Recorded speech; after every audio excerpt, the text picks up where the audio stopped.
Yuk jalan. Ya, kita lanjutkan lagi polemik kita. Reshuffle terpikir lagi. Sabar sebentar, saya ke Pak Bung Andreas dulu sebentar.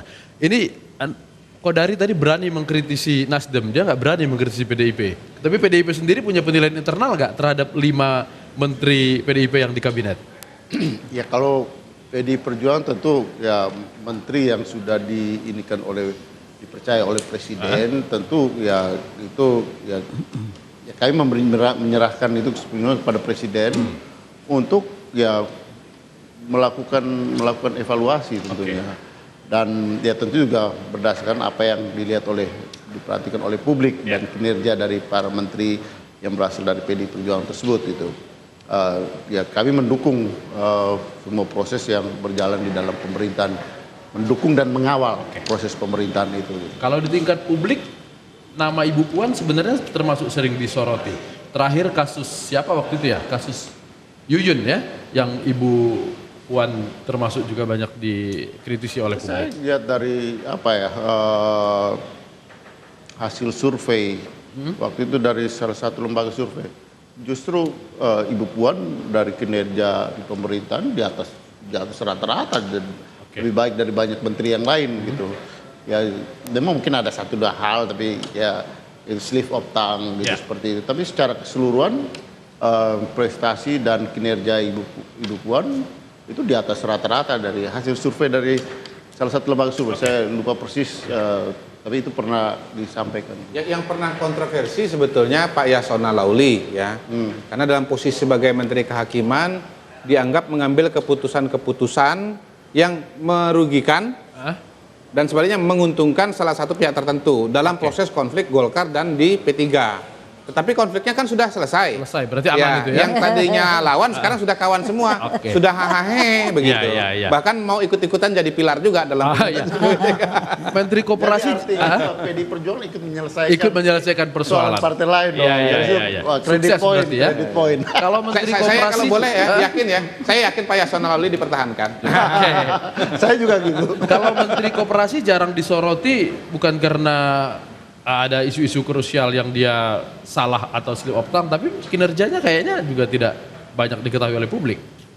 Ya, saya kira dari aspek itu mungkin ya presiden lah yang paling memahami. Artinya karena beliau menjalankan ya program-program dari apa yang diinginkan oleh pemerintah, dalam hal ini presiden gitu.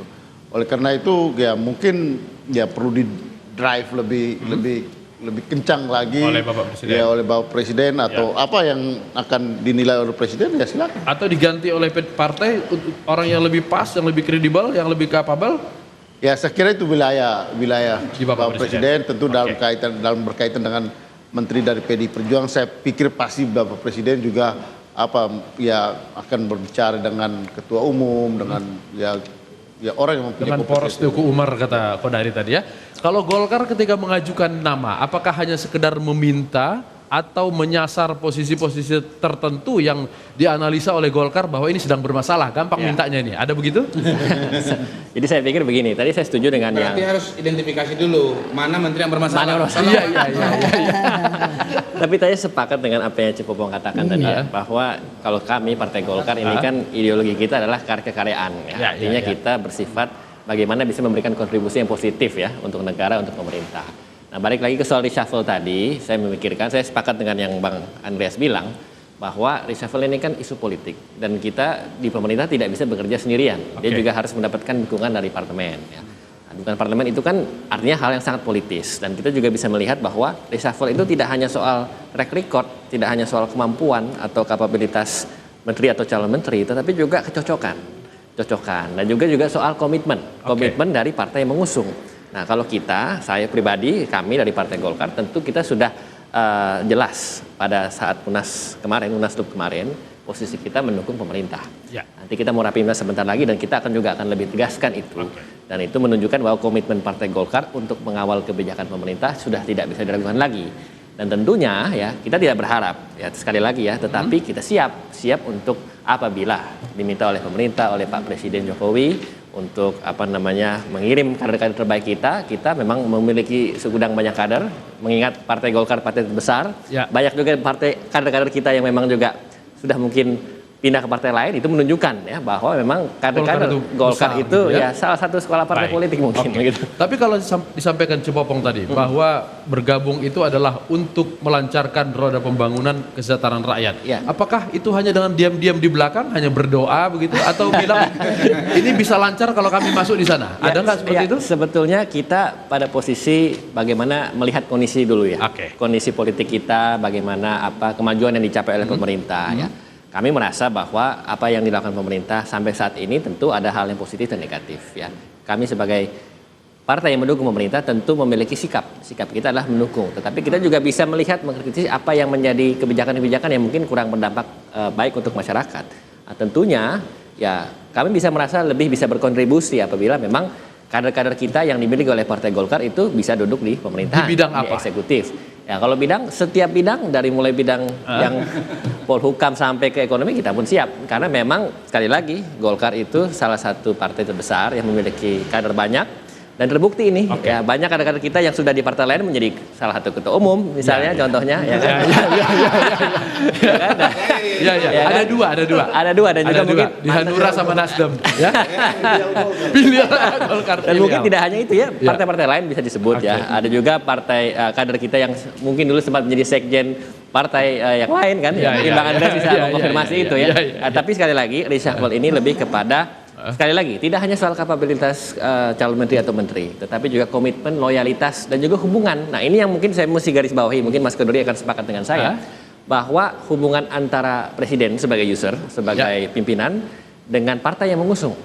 Partai mengusung. Nah ini saya pikir perlu digarisbawahi karena kita melihat, ya mungkin teman-teman juga sudah tahu, ya hubungan antara presiden dengan partai politik apabila tidak kondusif itu bisa menyebabkan friksi-friksi. Emang ada partai yang nggak kondusif hubungannya dengan presiden?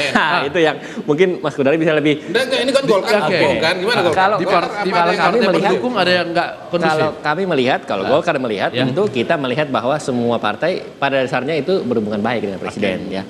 Tapi yang lebih bisa melihat itu kan presiden sendiri karena presiden sebagai user dan presiden sebagai pelaksana eksekutif tertinggi. Nah oleh karena itu mungkin bisa ditanyakan kepada teman-teman partai lain apakah betul komitmen mereka untuk mendukung pemerintahan Jokowi, karena bisa dibuktikan atau juga bisa kita pelajari bahwa dengan masuknya Golkar ke pemerintahan, dengan sikap kita pada saat Munaslup dan pada saat Rapimnas nanti mendukung partai Golkar mendukung pemerintah, ada beberapa partai-partai yang sepertinya ya mungkin kurang welcome gitu. Nah itu yang sekarang sudah di dalam sebagai pendukung awal. Nah tapi kita tidak melihat siapa yang lebih awal, siapa yang lebih duluan dan belakangan masuk, ya. Tetapi kita melihat komitmen. Sekali lagi, kalau memang pada awalnya sudah mendukung, mestinya sampai akhirnya juga tetap mendukung. Nah, kita sebagai partai yang mungkin dilihat oleh banyak pihak mungkin masuk agak belakangan, kita siap gitu. Apakah itu memang masuk ke pemerintahan atau tidak? Nah, mungkin itu bisa dijadikan bahan diskusi gitu.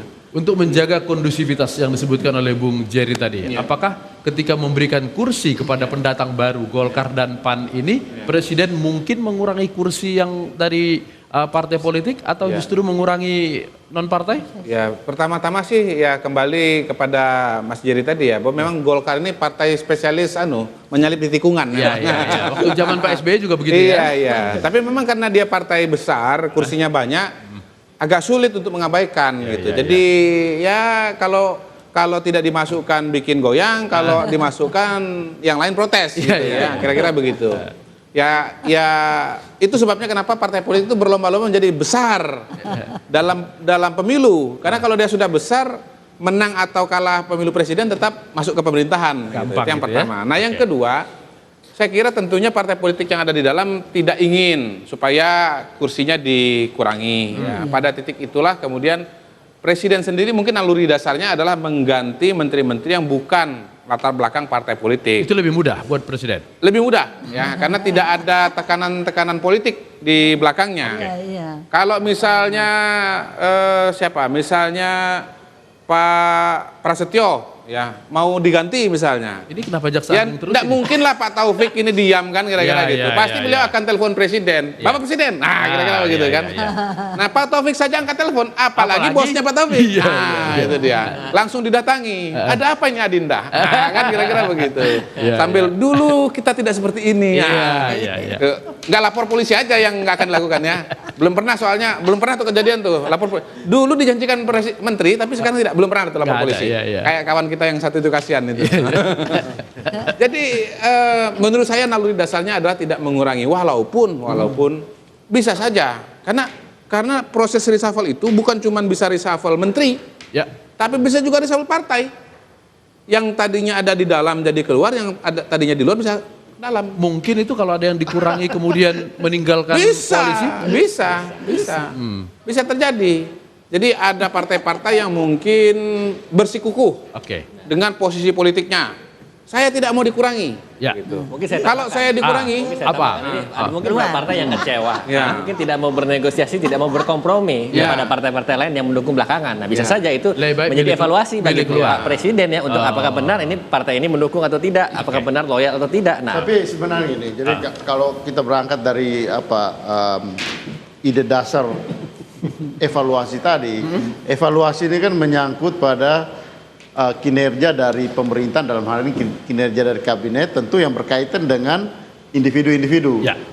Mereka yang ada di dalam kabinet tersebut, sehingga ini menyangkut pada kinerja dari menteri, sehingga seharusnya itu menyangkut pada person, bukan pada partainya Oke. gitu. Kecuali kalau partainya sendiri mengambil sikap baru gitu. Mengatakan bahwa saya tidak akan atau saya keluar dari pemerintahan, itu lain persoalan gitu. Itu lain urusannya. Sehingga dalam hal ini tetap relevansinya adalah pada evaluasi terhadap kinerja Kementerian. dari Menterinya sendiri. menteri. Tapi saya mau Apakah presiden tidak melihat ini dari partai mana gitu? Tidak? Ya tentu beliau Pasti akan diperhatikan. memperhatikan itu gitu, pasti. Baiklah. Tahan dulu, Bung. siap. Cepopong minta waktu. Sebentar. Ah, ah. Believe it or not. Oke. Ya, di negara kita itu kan suka lucu. Nah, karena Cepopong tuh gaul teh dari paling atas sampai paling bawah. Ya. Di paling bawah tahu apa yang terjadi? Apa itu, Cek? Taruhan atau Taruhan siapa yang akan keluar? tah. Berarti mereka Jadi pasti nonton seperti gini. main bola. Ah. taruhannya sekarang siapa yang paling Ya, tinggi jadi akan dikeluar? taruhannya itu kan ada yang disebut-sebut akan anu. Akhirnya taruhan. Menurut saya ini yang diganti. Kalau di tingkat bawah, itu pakai duit. Siapa itu. yang ditaruhkan? Mau disebut. Ya.